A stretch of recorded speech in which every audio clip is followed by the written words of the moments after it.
pouvez nous dire où est-ce qu'on est là? À Paris. On est où? On est quai de Javel, non? Ok, André Citroën.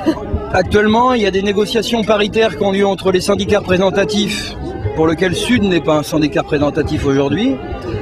Des négociations entre les syndicats employeurs et les syndicats salariés. Ici, là, par exemple. Il y a des gens qui siègent, donc c'est pour ça qu'on est là à faire du bruit, pour leur dire que nous, on est dans la rue pour faire du bruit. Nous, on travaille en hôpital de jour, en psychiatrie infantile. Moi, je suis éducateur.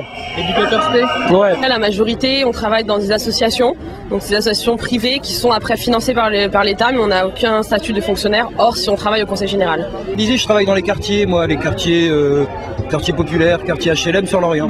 Ils veulent remettre en cause notre convention collective, la convention collective 66. Ce qui nous fait perdre du salaire, d'un déroulement de carrière, etc. Enfin, tout est vu à la baisse et on aligne par le bas. On a, par rapport à nos conditions de travail, où des fois on est amené, quand on travaille en internat, à travailler la nuit, à travailler le soir, quand on est en prévention spécialisée, à travailler des fois jusqu'à 22 heures, à faire des camps, etc., partir avec des jeunes. On a des congés en plus, qu'on appelle des congés trimestriels, par exemple. Les patrons veulent nous enlever ces congés-là. Puisque maintenant, on va confier ce travail de soi-disant prévention à des associations qui seront capables de présenter au moindre coût un travail de prévention. Donc on peut imaginer ce que ça donne. C'est la nouvelle réforme Bachelot, où il y a les ARS, c'est-à-dire des agences régionales de la santé, qui vont faire ce qui est à l'œuvre un peu partout, c'est-à-dire appel à concurrence.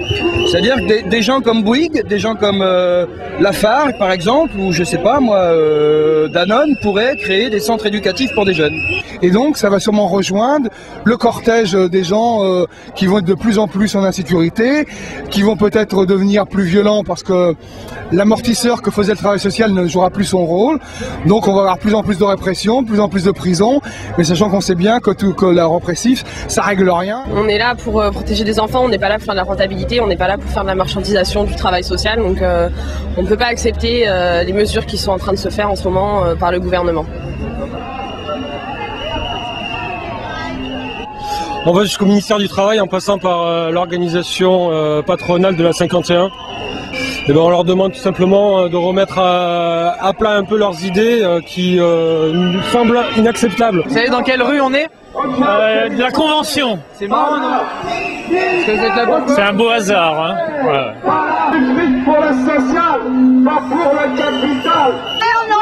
On est en colère pour les usagers, pour tous ces éducs qui vont être remplacés par des gens sous-qualifiés et qui ne le méritent pas. Voilà, en colère.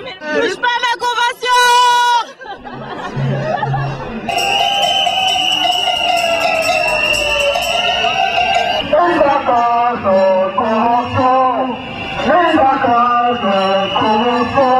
On se bat pour tous les laissés pour compte de la société, les handicapés, les gens qui n'ont pas d'argent. On est là pour défendre leurs droits. Et ce qui arrive aujourd'hui, c'est très grave. On veut nous mettre nous aussi à la rue et là, on n'est pas d'accord. Voilà.